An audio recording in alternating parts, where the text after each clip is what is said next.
Sup. Nightreign's kind of a weird game, right? I can't really think of any other game that's structured quite like it. Sure, there's plenty of other games that have certain elements of the game, but you could be reductive and say that about any game, you know? I want to go over this game with a bit more of a fine-tooth comb and kind of pick it apart just because it is so weird. And because of that, I have a lot to say about the game. So if you haven't played it, and you want to know if you should play it or not, here's my recommendation. Did you like Elden Ring but wish it was faster or more concise? Play the game. Did you play Elden Ring and miss that classic gameplay of Dark Souls? You know, you got this big interconnected sprawling world with a lot of interesting interconnected parts. Probably avoid it. But are you somewhere in the middle of those two things? Watch a run of people fighting the first boss of the game and see if you'd like it. Or, you know, maybe you could just watch this video. I'd appreciate that. My overall thesis of this game is that I don't think it's a roguelike or a roguelite or whatever you want to call it. A good night, a sleep tight, a light bright, don't let the bed bugs bite, night light, I don't know. It's none of those. But what it is in my head is a true retro game. Like, this is retro design brought into a modern AAA title.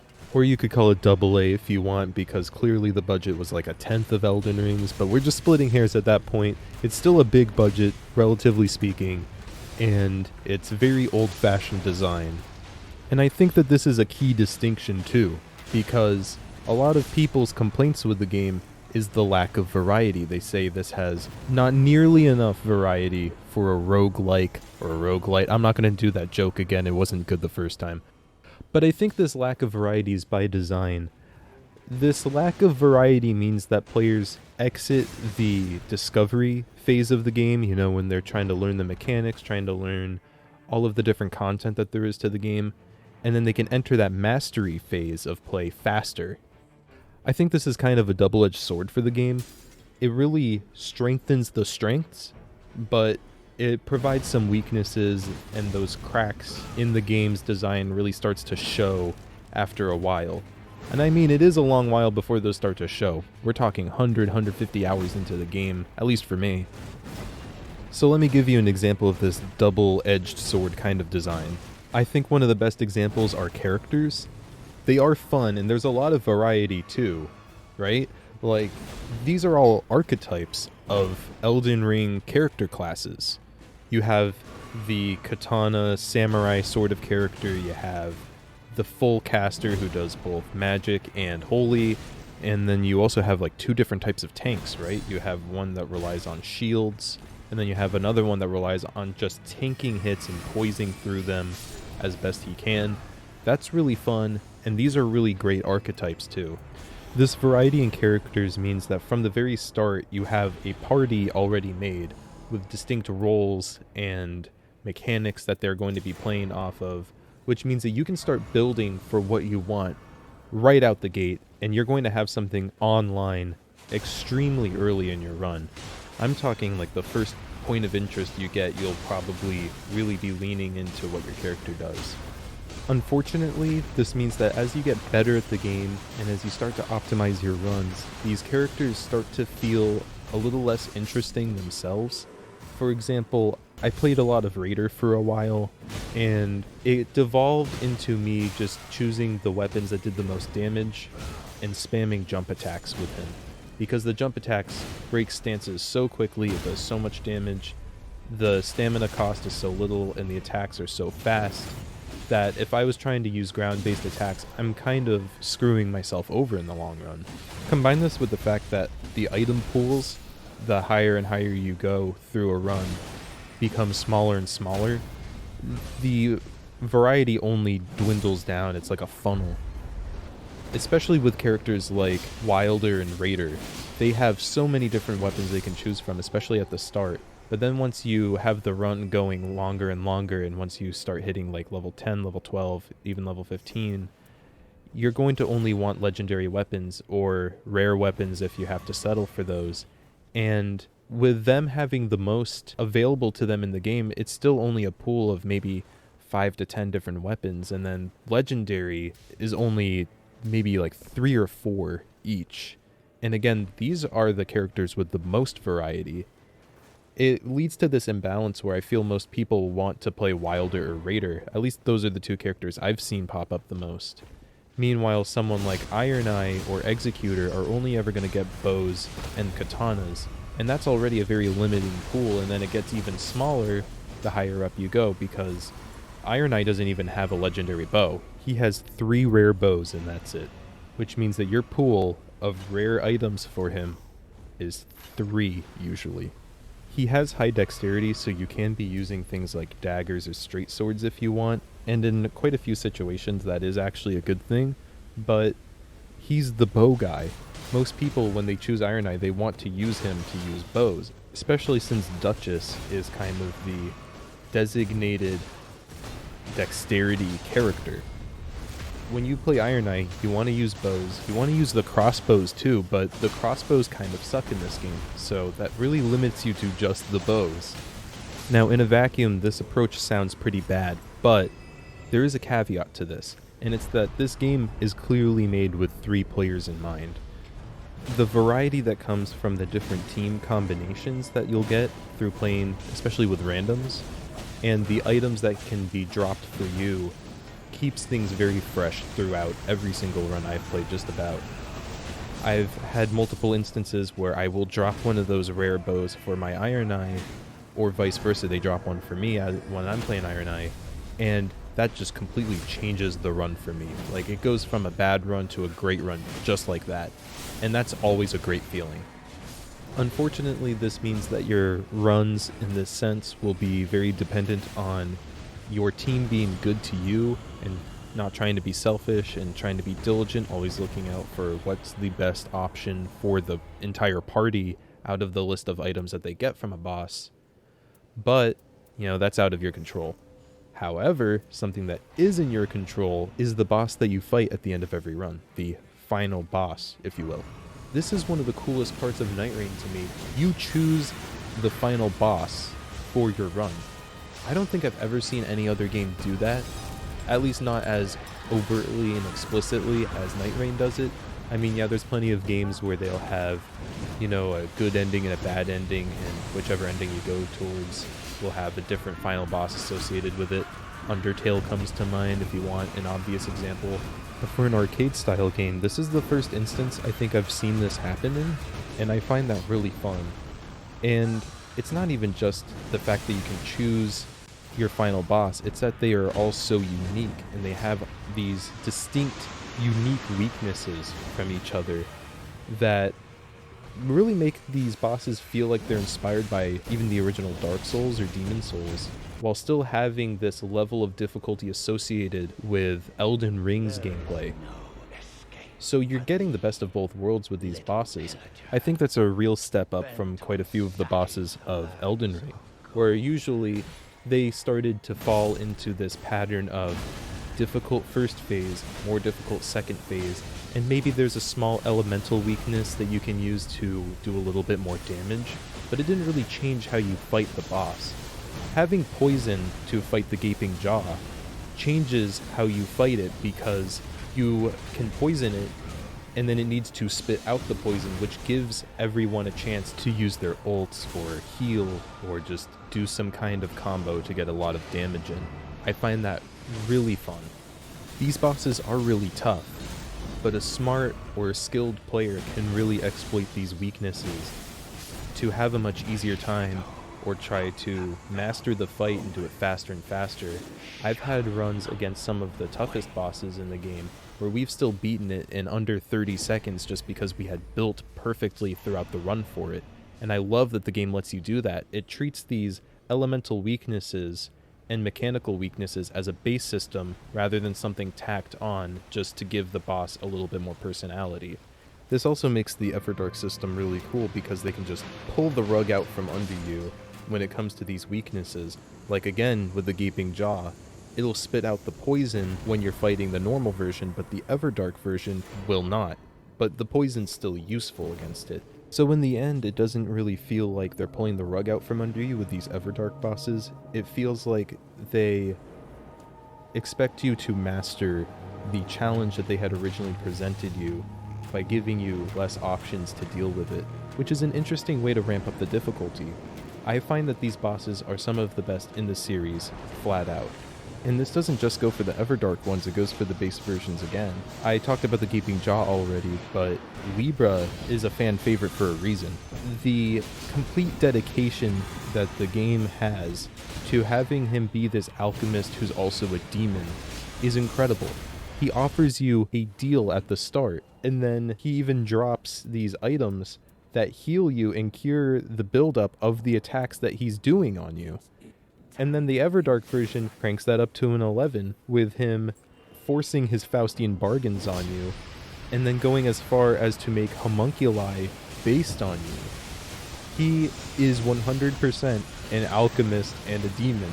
It's incredible. I don't think I've seen such great storytelling through a boss fight in years. It's probably been almost 10 years since a great boss like this has been in a game, at least one that I've played. But while I'm talking about these Everdark bosses, I need to mention the live service aspect of the game. And I usually hate live service games. I find it really annoying. It feels like they make half the game and then they feel like they have to roll out content that they should have just been working on otherwise. And then come the end of the live service, you just have the game as it should have been. I know that it's still a live service game, it's still ongoing, but I felt that way about Sea of Thieves, and I still kind of do. The state it's in now is probably the state it should have been in on launch. But this game is different. The live service aspect is actually great. This Everdark rollout has been really fun and exciting. I actually have a reason to keep coming back to this game that I thought that I'd previously completed. And the cycles of the bosses makes it fun too. You know, they did the first batch of 3 bosses, and then they ran them again the next week, but they did them in pairs. So you had more time to fight them, and you had more time to master them.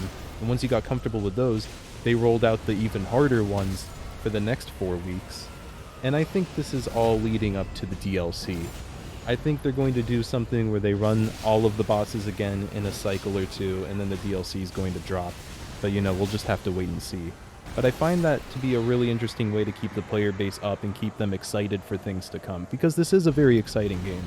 It's exciting, but I still do have a few criticisms, and these are more nitpicky, so I just want to get them out of the way. Just throw them out there, and maybe you'll agree with them, maybe you won't, but that's fine. I mean, that's why they're kind of just being rapid-fired here at the end of the video. I want crouching back. I know that's kind of weird. It was kind of an afterthought, it feels, in Elden Ring. Like, stealthing felt a little janky, and the moves that you do from crouching are basically moves you can already do. But it rounded out the moveset in a fun way, and I like the idea that it shrinks your hitbox down. I think the future of Souls-like games, at least from Software, should lean more into these different positioning and movement options, where dodge rolling's not the only option for you. You could jump over something, you could duck under something. Guarding should be brought back into a more prominent form, and it kind of is here, especially with Guardian. But a lot of people have been making fun of the rolling, and I think that's for a good reason. We need to kind of move away from that, no pun intended, and look into these other options. And speaking of shrinking or jumping over hitboxes, I really want more verticality in these games. I feel like a lot of games don't really use their third dimension very well, and this is kind of one of them, unfortunately. Forts and cathedrals are really good for this, because if there's a spirit stream nearby, you can actually just skip over the forts and just do the boss if that's on top. And then with cathedrals, you can skip all the parkour stuff that it takes to get up to the rafters to open up all these other chests. But I want more of that. You can't really do that with the ruins to any degree, and the camps are also kind of in the same situation. So I'd like to see more emphasis on verticality, at least with something like the rises. I mean, even in base Elden Ring, they had a rise where you had to kind of jump in from above to access it. And it's kind of weird that that's missing in this one. Maybe they didn't want to retread that ground, but I'd still add it. It's still a fun option. Now, I'm going to sound like a hypocrite because of what I said earlier, but I do want more variety. But I want it within the shifting earths and the general aesthetic of the overworld. For the shifting earths, They need to shuffle the bosses around a little bit or something, because as it stands, routing those is extremely simple and extremely repetitive. There is no real reason to shake up how you approach those, especially since the storm closes in on them the same way every time on day 2. It is such a consistent aspect of the game that it kind of stops being fun after a while. And again, this is a long while. I have over 250 hours put in the game, I'm a little ashamed to admit. But, I mean, for a game like this where you're supposed to be wanting to play it over and over again, maybe not to my degree, but still, you want to have a bit more going on with these areas. And they are really well crafted. I don't think they really need to change visually, they don't need to change in terms of what's in there necessarily. Just shake it up a little bit so I have a little bit of a surprise every time I play through them. As for the overworld, I would like to see just a little bit of visual variety. I think level design wise it's fine as it is. Maybe another map would be nice, but I don't know how much effort goes into making that, so I'll abstain from that being a criticism. What I will say though is having some simple palette swaps or something to make things look more like different seasons of the year, or maybe have the Altus Plateau assets used instead of the Limgrave ones would be nice. I find it really fun when you're doing a run of the Night Lord himself, and the area looks completely different as a result of that. I want more of that. And bringing it all back to my first point, I want something to encourage more mastery of the game. Give me some kind of scoring system, or modes that play off the game's unique mechanics. You know, like the storm constantly closing in could be an option, for example. Or maybe let me choose a seed where I can master a very specific map of the game, and I can do my own challenge runs within that. I actually think that the journals and the journal quests are a really good idea within this game, because they have you go and achieve a certain challenge during a run. And just the little modifiers like that, where they tell you go to this specific part of the map at some point during your run, can make it so much more interesting. It just throws that one little wrench that can completely change how you route the run entirely, and just how you interact with the smaller elements of the run. The game really does seem to have almost limitless potential in this regard, so I'm not going to sit here for an hour and list off all my ideas, but whatever you can think of, it's probably a pretty good idea for them to add as a challenge or a mode, or just some kind of run modifier. But that's really the advantage of them creating a game that's meant to be played in 45-minute sessions. Like, you can just play through basically the whole game in 45 minutes. You can take that small chunk of game and manipulate it in so many different ways to get countless hours out of what originally is supposed to be played in an hour. It's really great. I really hope that they do a lot more with this, especially with that whole live service kind of aspect of the game. This is one of the few games where a live service can really keep things fresh for players throughout a longer period of time, when they would otherwise just kind of grind the game out super quickly and then burn themselves out. And the last thing to really comment on, because I couldn't think of a better place to put in the video, so it's just going to come here at the very end, is the soundtrack. Give me a CD or a vinyl or something. These are some of the best tracks in the entire Soulsborne series, hands down. The composer has such an incredible range instrumentally, where they go from a normal orchestral kind of song with Tricephalos, moving on to Gaping Jaw, where they incorporate electric guitars. Libra sounds like some weird, almost orchestral, maybe even a little tribal version of like an Ocarina of Time boss theme. And then Augur really makes you sound like you are in the deep sea, where there's nothing around. And let it be known, none of these actually use like a full orchestral sound. Like, they lean on some orchestral elements with the instrumentation and the progression of the song, but they never really go full like vocals plus heavy strings plus like rattling drums until the final boss, and at that point it feels so much more earned than any other time they've used that kind of soundtrack in the entire series so far. So that just about wraps things up for me. I could mention a bunch of other things, a bunch of smaller things, a lot of small details that I liked or didn't like, but everyone else has kind of already gone over that in their videos, and there's already, probably a few thousand videos of Nightreign, not including people just flat out recording their runs and uploading those. So if you want to know more about those things, you probably already do, or you can just watch their videos. This is supposed to be more of a greater design perspective, because I don't feel like a lot of people really talk about the greater elements of this game's design. They just kind of say, yeah, it has roguelike elements, and then they move past it. So I wanted to give that some more diligence, give them more kudos for taking this really interesting experiment, taking risks with it. So yeah, I guess that's it. I got nothing else to say. Subscribe? Nah, you wouldn't. Unless? No, you wouldn't. But what if you did? Okay, I'll stop now. Sorry.